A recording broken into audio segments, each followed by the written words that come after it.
September 12, 1942. South Atlantic. The night was calm, the water black as oil, the kind of stillness that deceived men into thinking the ocean was asleep. But below that quiet surface, the hunter waited.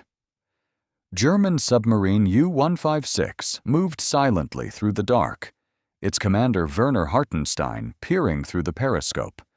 At 8:10 p.m., the lenses caught sight of a distant silhouette, a passenger liner running without escort, her lights dimmed, her decks white in the moonlight.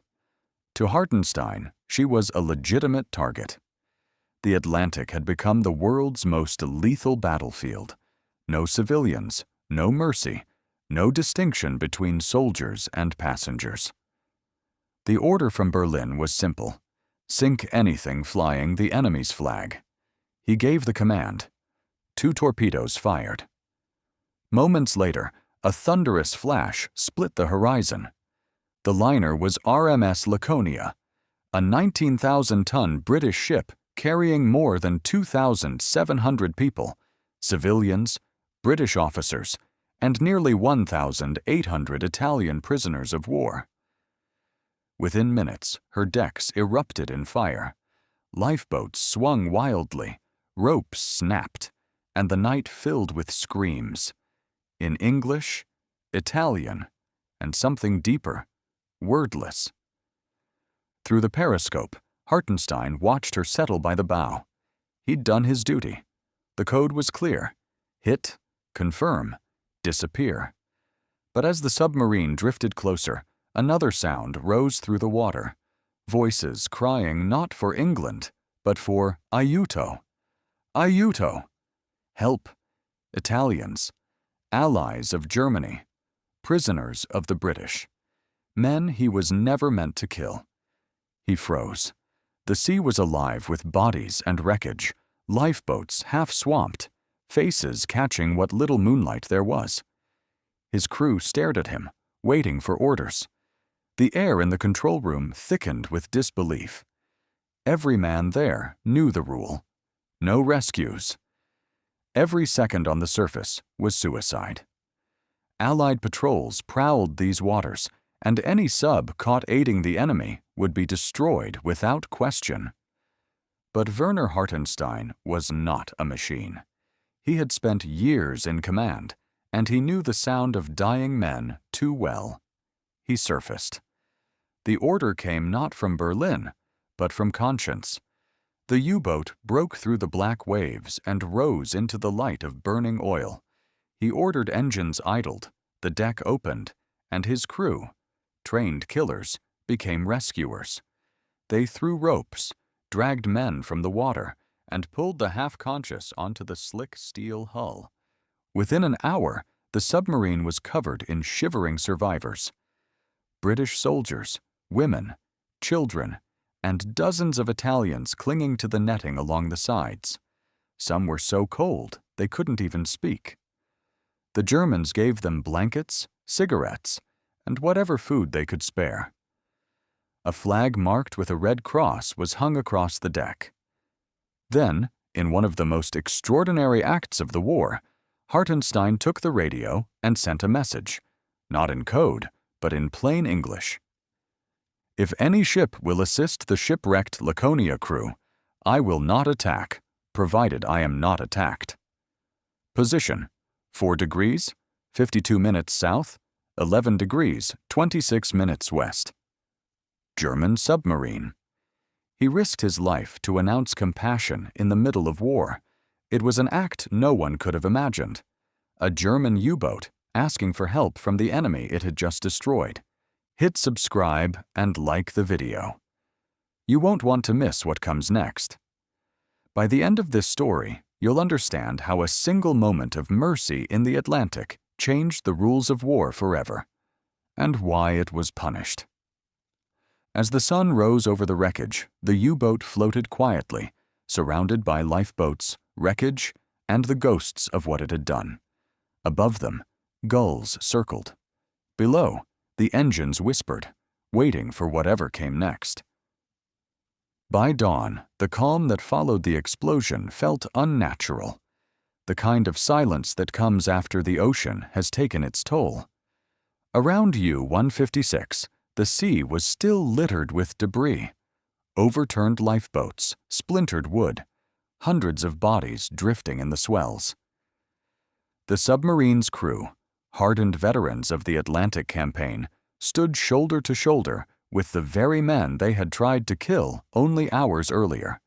Some were British officers, some Italian prisoners, others women wrapped in soaked dresses that clung to their skin. On that steel deck, there were no sides anymore, only survivors. But to understand how impossible this moment truly was, you have to understand the war beneath the waves. Since 1939, the Atlantic had been the world's longest graveyard. Britain depended on convoys to survive, ships loaded with food, weapons, and men, and Germany's submarines were sent to destroy them. Churchill called it the Battle of the Atlantic, but it wasn't really a battle at all. It was endurance. Months spent in darkness, stalking ships that never saw you until it was too late. For U-boat crews, life was a rhythm of claustrophobia and violence. They lived among torpedoes, slept beside the engines, and breathed recycled air that smelled of oil and metal. When a target appeared, there was no debate. Orders were mechanical, absolute. Fire, dive, vanish. No rescue, no witnesses. Because in this kind of war, hesitation meant death.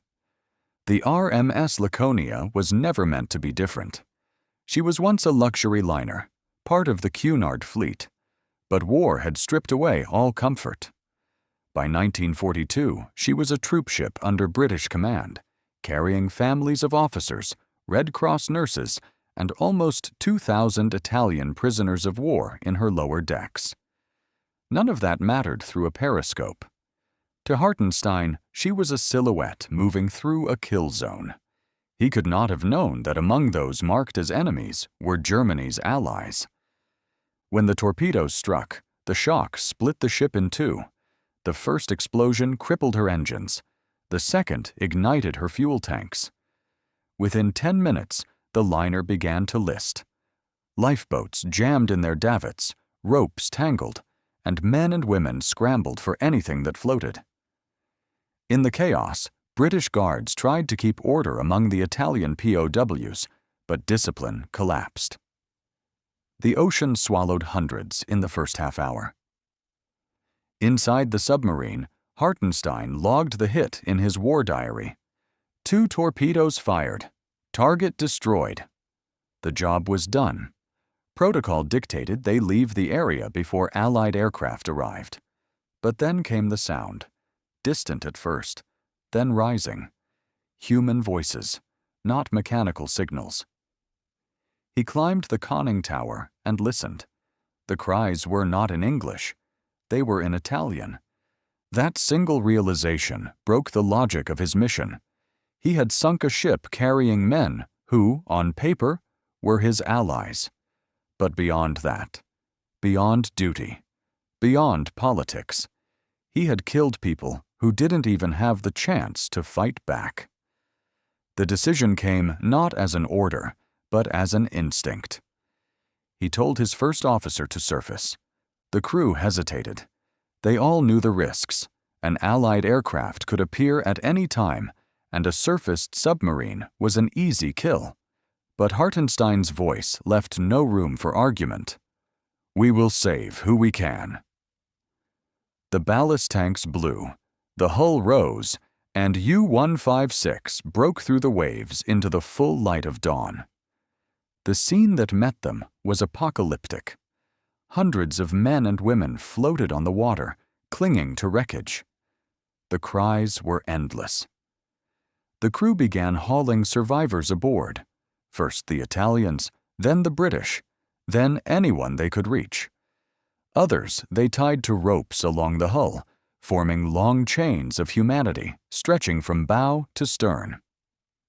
The deck became so crowded that some sailors stood knee-deep in seawater to make room for more.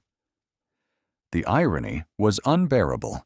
A German U-boat, one of the Reich's deadliest weapons, now draped in Red Cross sheets and filled with the enemy it was built to destroy. Hartenstein ordered his radio operator to send an open message in English, broadcasting their coordinates to any ship in range. It was an act of pure defiance, not against the Allies, but against the very nature of the war itself. If any ship will assist the shipwrecked Laconia crew, I will not attack, provided I am not attacked. German submarine, position 4 degrees, 52 minutes south, 11 degrees, 26 minutes west. No one in his crew spoke. They just listened to the faint static that followed, the sound of their position echoing across the open ocean. The submarine waited, surrounded by the wreckage of its own doing, holding hundreds of lives it could not possibly save alone. The rules of war had been rewritten, not by governments, but by one man and his conscience. Werner Hartenstein had broken the surface of the Atlantic with a decision that no manual or admiral could justify. But conscience, once awakened, follows its own orders. The U-156 bobbed on a gray sea as the morning haze lifted. Around it floated hundreds of men and women clinging to wreckage. Their voices rose and fell with the swells. Pleas in English, sobs in Italian, murmurs of prayer in tongues his crew didn't understand. The scene should have been brief. Every instinct in a submariner screamed to dive and vanish. Allied aircraft could appear at any moment.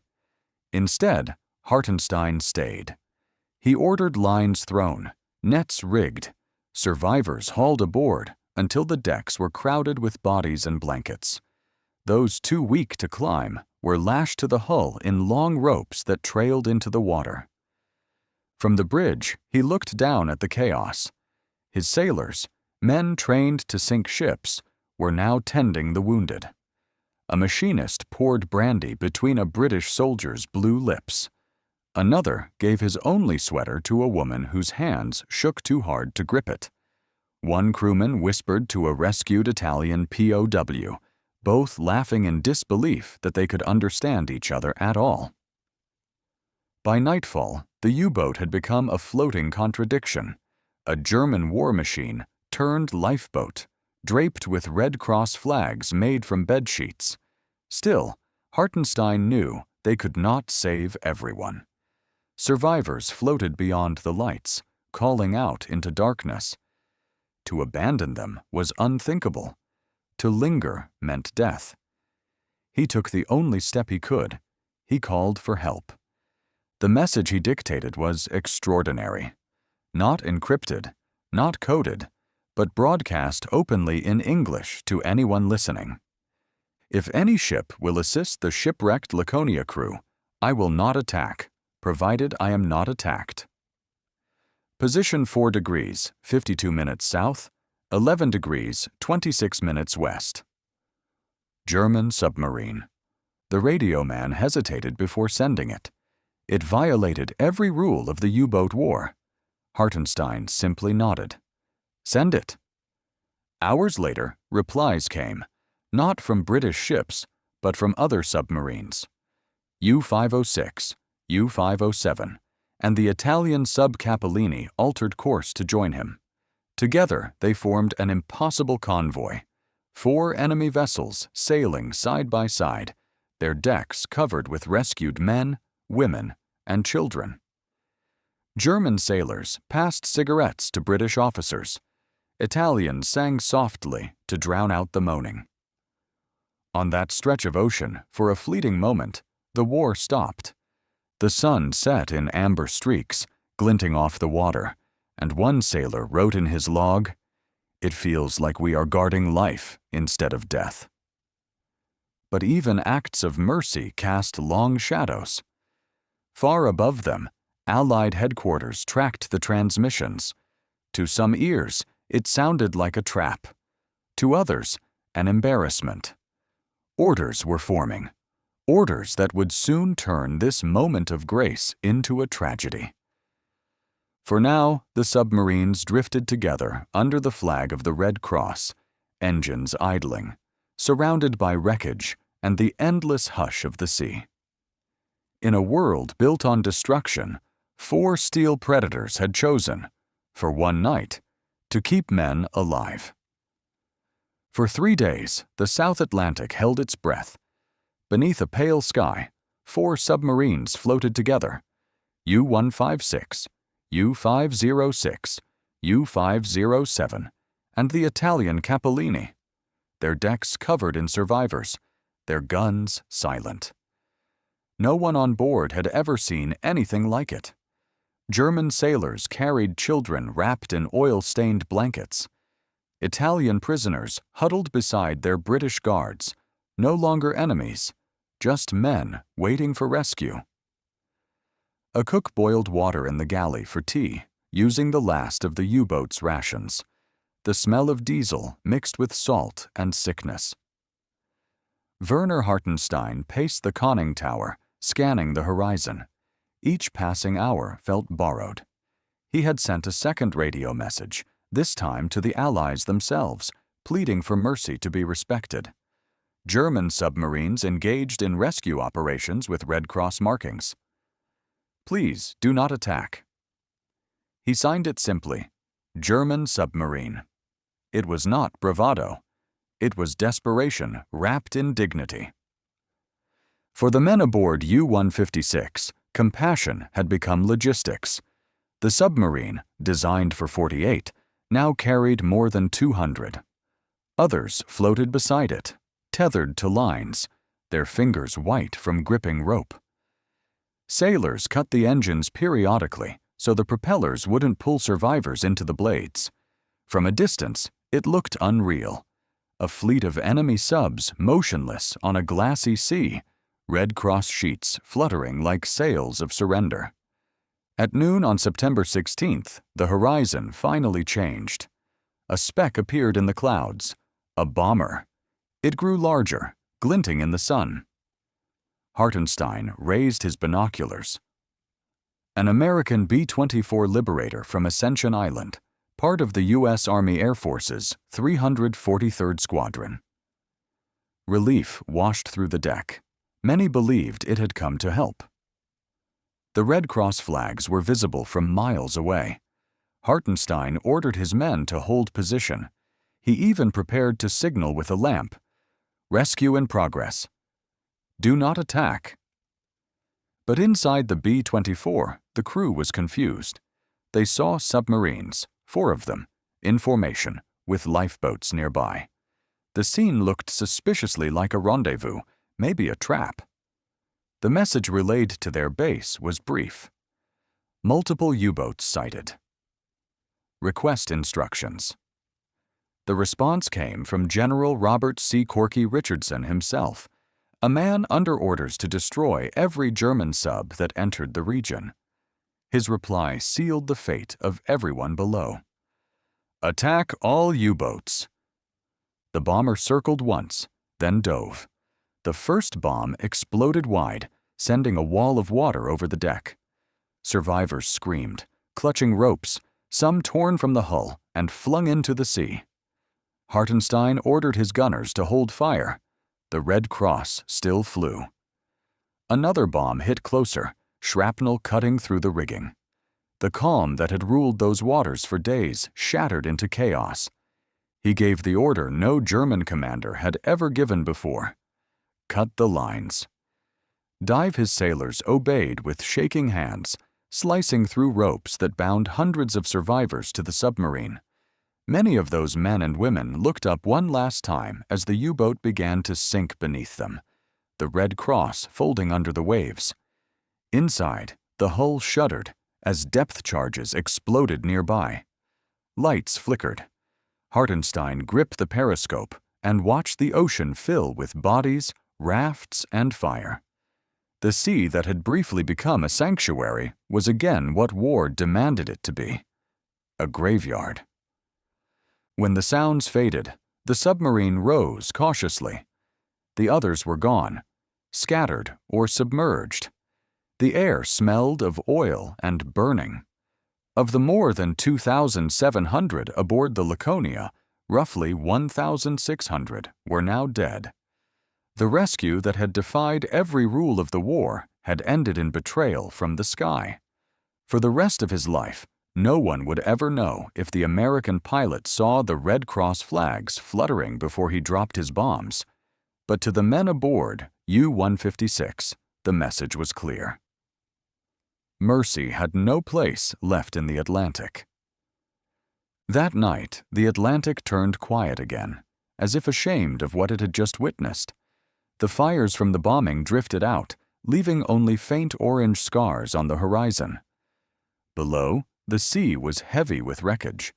Lifeboats torn apart, oil slicks stretching for miles, and the bodies of those who had been saved once and doomed again. Inside U-156, the mood was beyond words. The crew sat drenched and hollow-eyed, the decks still wet with seawater and blood. No one spoke. They had done what no one else dared to do, and been punished for it. Hartenstein stood at the bridge, his jaw locked, his face streaked with salt and grief. He had seen everything from the periscope, the B-24 circling, the bombs falling, the people he'd tried to rescue thrown back into the sea. The sound of their screams still rang through the steel hull. For hours, he refused to leave the conning tower. He watched the wreckage pass by, knowing that many of those floating in the darkness had called his name moments before the attack. His second officer, hesitant, asked whether they should surface again to continue the rescue. Hartenstein shook his head. "We cannot help them now." The words barely escaped him. By morning, his radio operator intercepted messages confirming what they already feared. Allied command had treated the entire incident as a ruse, a staged operation meant to lure aircraft into a trap. The attack had been authorized, justified, written into the machinery of the war. In that single act, mercy had been reclassified as deception. The surviving submarines, U-506, U-507, and Capellini, regrouped under strict radio silence, limping towards safer waters. They carried hundreds of traumatized survivors who had witnessed rescue and slaughter in the same breath. Some would later be transferred to Vichy French ships sent from Dakar and Casablanca. Many would never be found. Hartenstein wrote his final entry about the event in the war diary, short, restrained, the only trace of emotion buried between routine words. Rescue operation interrupted by air attack. Many dead. He never again mentioned the Laconia by name. News of the incident reached Germany within days. Admiral Karl Donitz, commander of the U-boat fleet, read the reports in silence. He had already warned his captains against acts of pity. Now he saw them as liabilities. The Allied attack confirmed his fears. Compassion endangered the fleet. The next order he signed would become one of the most infamous in naval history. On September 17, 1942, Donitz issued the directive known as the Laconia Order. It read, "Rescue attempts of shipwrecked survivors are to cease immediately. Rescue of survivors contradicts the most basic demands of warfare." The wording was cold, bureaucratic, and final. Any U-boat commander who defied it would be court-martialed. The sea was no longer a battlefield. It was a boundary between humanity and survival. For Hartenstein, the order was personal. He had risked his life, his crew, and his command to prove that mercy could still exist beneath the waves. And in return, he had been used as proof that it could not. The German Navy's codebook now carried his failure as a warning. In the weeks that followed, U-boats continued their deadly patrols, but none would ever again stop for the dying. The Atlantic became an emptier place, filled with more silence than life. The rules had changed. A torpedo meant death and nothing more. The Laconia Order spread through the U-boat fleet like a chill. Every captain read it, memorized it, and locked it away in a gray compartment of the mind where pity could no longer reach. To most, it was survival made official. To a few, it was a quiet wound, a recognition that the ocean had swallowed not only the drowned, but the last trace of compassion their war would allow. Werner Hartenstein continued to command U-156, but those who served under him said he was changed. He still performed with the same precision, the same discipline, but the spark that once made him human seemed dimmed. The laughter that used to echo through the narrow corridors of the sub had faded. His men said he slept less, spoke less, and kept his journal closer than before. In the logbook, the entries grew shorter, stripped of emotion, reduced to headings. Patrol area reached. Weather moderate. No contact. He never discussed the rescue again. When younger officers mentioned it, he simply replied, "We did what we could." But those who had stood with him on that deck, who had held the hands of dying men and women, knew it haunted him. The war demanded killers. He had tried to be something else, and found that mercy, too, could kill. In February 1943, U-156 was sent back into the Caribbean to hunt Allied shipping near Barbados. The mission was routine, the kind that no longer carried hope or fear, just obligation. On the evening of February 8th, the submarine surfaced to recharge batteries, its crew stepping into the humid air for the first time in days. The ocean was flat, the horizon empty. Then, at 6 p.m., an American PBM Mariner patrol bomber appeared out of the clouds. There was no time to dive. The first depth bomb struck near the bow, the second ripped through the pressure hull. Men were thrown against the bulkheads. The lights flickered, then died.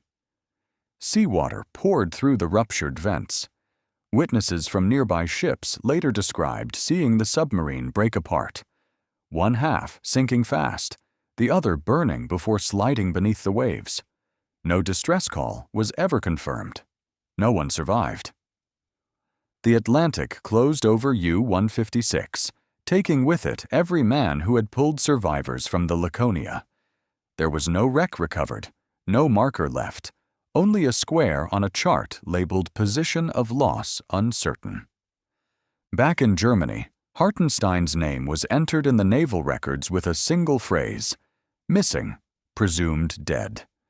There was no ceremony, no mention of what he had done, only silence. Yet stories have a way of resurfacing even when the sea keeps its dead. Survivors of the Laconia who had made it to French rescue ships began to tell their version. Of the German commander who had thrown ropes instead of torpedoes, who had fed them chocolate and brandy and told them they would live. Their accounts filtered through prisoner reports and Red Cross records. A few Allied officers doubted them. Others swore every word was true. One British nurse, Mary Walker, later recalled the moment she realized the ship that had saved her was the very one that had sunk her. "The men looked so young," she said. "They spoke kindly, though I could not understand them." One of them gave me his coat. When they said they were German, I did not believe it. Another survivor, an Italian prisoner named Giovanni Papalardo, told a Red Cross official in 1943, "The German captain risked everything for us. He could have left, but he stayed." Those testimonies outlived the war, slowly eroding the official narrative that had buried Hartenstein's name. When peace came, and the world tried to tally its dead, the story of the Laconia returned, a paradox written in saltwater and conscience. At Nuremberg, the Laconia Order itself became a point of reckoning. Prosecutors cited it as evidence of deliberate cruelty. Admiral Dönitz defended it as a necessity of modern warfare. In the end, he was convicted, not for Hartenstein's act of mercy, but for extinguishing it. the tribunal recognized what history already knew, that compassion, even in war, has consequences. Hartenstein's name was never cleared, but it never vanished either. Among sailors, British, German, Italian, it remained a kind of secret password, passed between those who understood what the sea could take and what it could never fully drown. Years passed before anyone spoke his name publicly again. The war had ended, the oceans were quieter, and the world had found new enemies to fight. But the story of the Laconia did not stay buried. It lived in fragments, in the letters of nurses who had survived, in the memories of Italian prisoners who prayed for the German captain who saved them, and in the whispered retellings aboard merchant ships crossing the same waters where mercy had once defied orders. In 1946, during the Nuremberg trials, the Laconia Order was brought into evidence. Allied prosecutors used it to prove that the U-boat war had been waged without humanity, that Germany had outlawed compassion itself. Admiral Karl Dönitz defended his decision by pointing to the Allied air attack, arguing that Hartenstein's attempt at rescue had proven mercy impossible. But the judges saw the deeper truth, that the Laconia incident was not about orders or strategy. It was about one man who tried to remain human in a system that punished humanity. In his cell, Dönitz wrote that he regretted nothing, but the words Laconia Order became synonymous with the moral collapse of the sea war, a document born out of the ashes of Hartenstein's conscience. For decades, survivors kept the captain's story alive. Mary Walker, the British nurse rescued that night, would later give testimony to the Imperial War Museum. "He treated us with respect," she said. "He risked his life to save ours. I will never forget the look in his eyes when the bombs came." Giovanni Pappalardo, the Italian prisoner who had floated for hours before the submarine found him, told an interviewer, "We were enemies, but he called us brothers.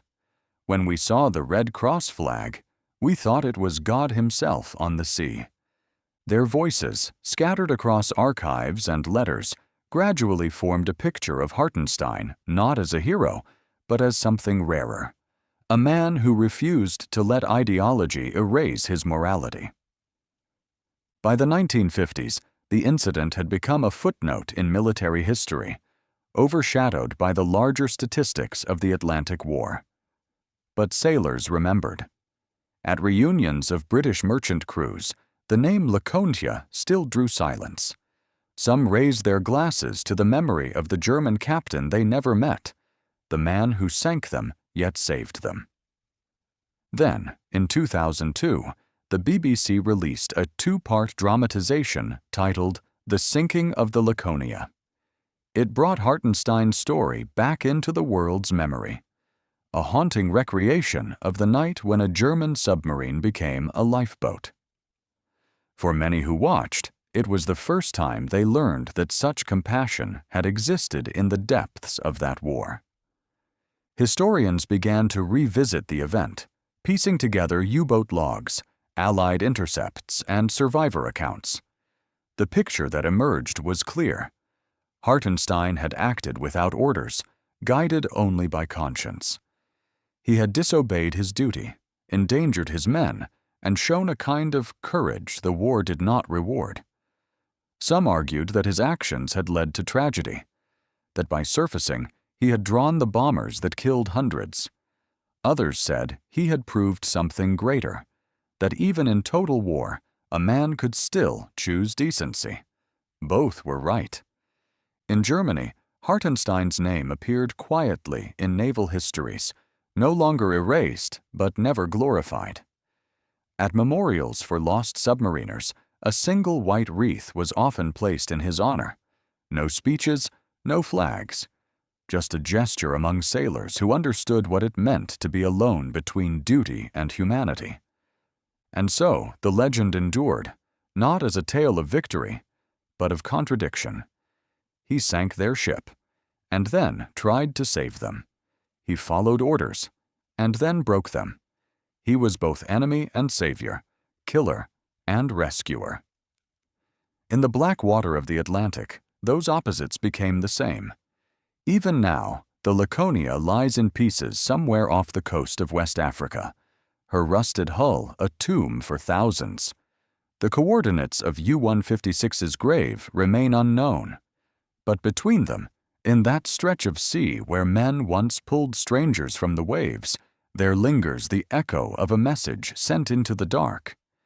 If any ship will assist the shipwrecked Laconia crew, I will not attack, provided I am not attacked. A single sentence that proved war could not drown everything human. Time has a way of bleaching the violence out of memory, but not the paradox. Long after the war, as the Atlantic returned to trade routes and cruise liners, the coordinates of the Laconia remained a silent wound on naval maps. Divers who passed over that sector of ocean spoke of strange stillness, a place where even the currents seemed reluctant to disturb the dead. The liner lay in darkness, its decks collapsed inward, its lifeboat davits still hanging over an empty sea. But above that wreck, another ghost lingered, the story of the German captain who had turned a weapon of war into a vessel of compassion. In maritime circles, Hartenstein's name began to surface again, not through official honors, but through quiet reverence. Among U-boat veterans, his defiance became a whispered point of pride, a reminder that even in a war that demanded obedience, one commander had chosen empathy over efficiency. They knew the cost. They had all read the Laconia Order. They knew that one act of humanity had been enough to close the door on mercy for the rest of them. Historians debated endlessly what the event had meant. Was Hartenstein's choice futile, a noble gesture swallowed by the cruelty of the sea? Or had it planted the seed for the moral reckoning that came after, when nations began writing conventions and laws to limit war's reach? There was no consensus, only acknowledgement that the incident had exposed the contradiction at the heart of modern warfare.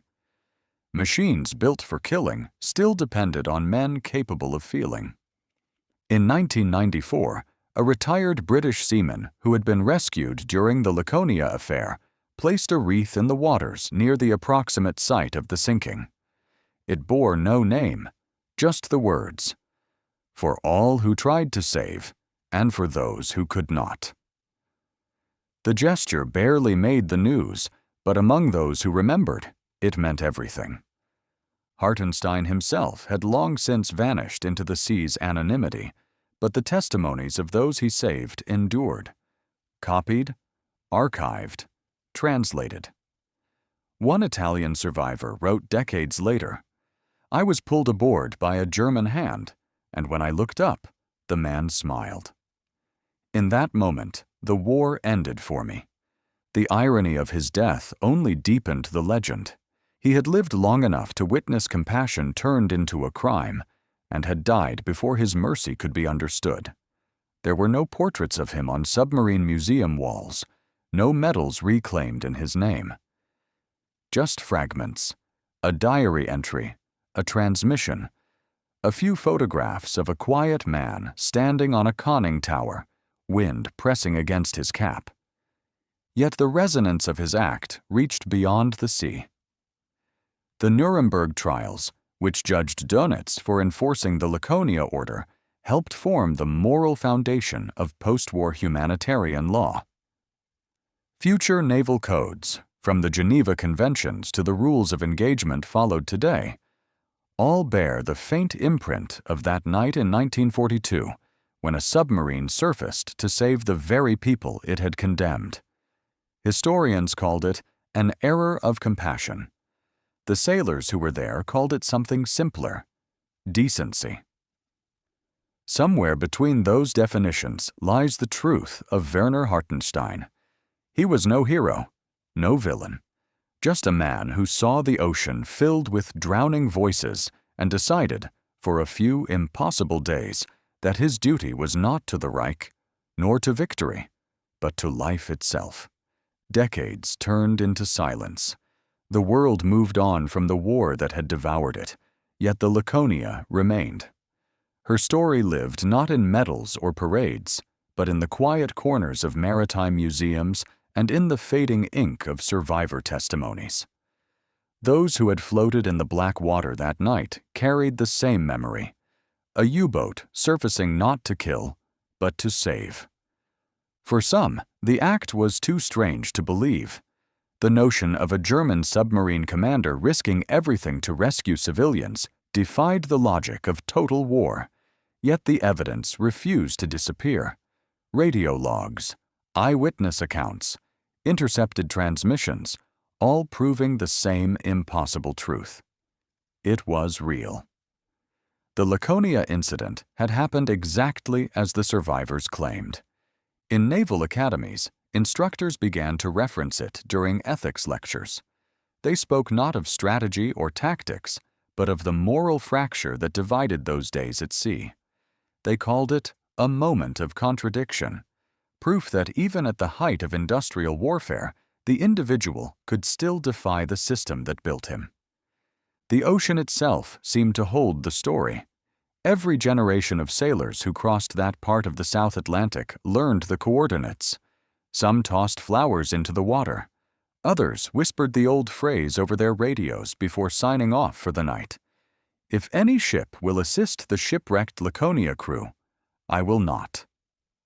Attack, provided I am not attacked. A line of mercy broadcast once into the void, now repeated as a prayer to whatever humanity the sea had left. In Germany, historians slowly reclaimed Hartenstein from anonymity.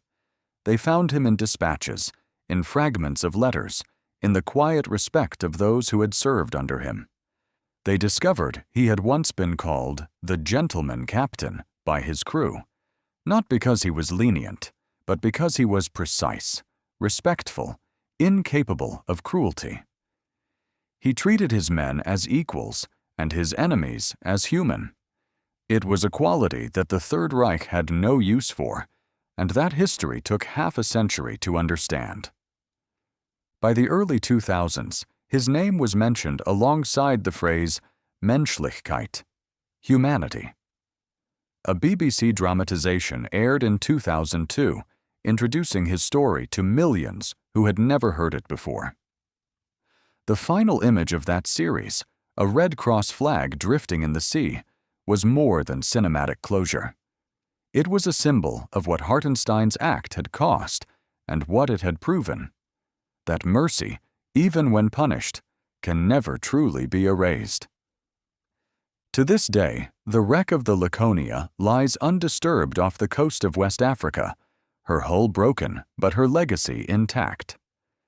Divers who descend to her report that fish drift through the open portholes like ghosts, that the silence below feels different there, heavier, but somehow kind. If you stand on the deck of a ship above that place at night, the sea looks calm, the same way it did in September 1942. The stars are reflected in the black water, motionless, endless. Somewhere beneath them sleeps a man who chose to do what war forbade: to save, not to destroy. And though history remembers the Laconia incident as a tragedy, the truer story is simpler, quieter, and harder to forget. One night, in the loneliest part of the ocean, a German commander sank his enemy's ship and then tried to save every soul aboard. His act changed nothing in the war, but it changed everything about how we remember it. Because even in the darkest ocean, one man's mercy can still reach the surface. 80 years later, the Atlantic is still indifferent. Cargo ships hum across the same waters, satellites track their courses, and few who pass that stretch between West Africa and Brazil know what happened there. But under those waves lies one of the rarest stories ever told from that war: the night when a German submarine surfaced not to kill, but to save. The RMS Laconia remains where she fell, her decks collapsed inward, her once grand promenade buried beneath silt and time. The ocean has claimed her, as it does all things, yet the echo of that moment, of Red Cross flags fluttering in the wind and men pulling strangers from the sea, still seems to live somewhere in the current. Werner Hartenstein left behind no descendants, no grave, no speeches. He vanished as completely as the submarine he commanded. But the legacy of what he did that week in 1942 endures in every discussion about the laws of war, every debate over duty and morality, every acknowledgement that even in hell, a man can still choose compassion. Historians still argue about him. Some call his act foolish, a sentimental lapse that risked hundreds of lives for nothing. Others see it as the last noble gesture in a war that had forgotten what nobility was. The truth lies somewhere between those extremes. He was not a saint. He was a soldier shaped by an empire that taught obedience, who discovered, in one irreparable moment, that conscience could not be commanded. At the Nuremberg trials, prosecutors quoted the Laconia Order as evidence of war's moral collapse. But behind every line of that cold document stood the shadow of Hartenstein's decision, the proof that such an order had to be written only because one man had defied it. His disobedience became a measure of the system's inhumanity. Today, naval officers from both sides of the Atlantic still study the Laconia incident as a case of ethics at sea. They analyze it not for tactics, but for what it revealed, that even in total war, the ocean does not belong solely to the victors. It belongs also to the ones who tried to save life upon it. At the site of the sinking, no memorial stands, only waves, endless and gray. But sometimes ships passing through lower their flags or cast flowers into the sea, a silent acknowledgement that compassion once broke the surface here. The coordinates remain on charts and sonar scans, but the meaning lives elsewhere, in the human heart that refused to turn away.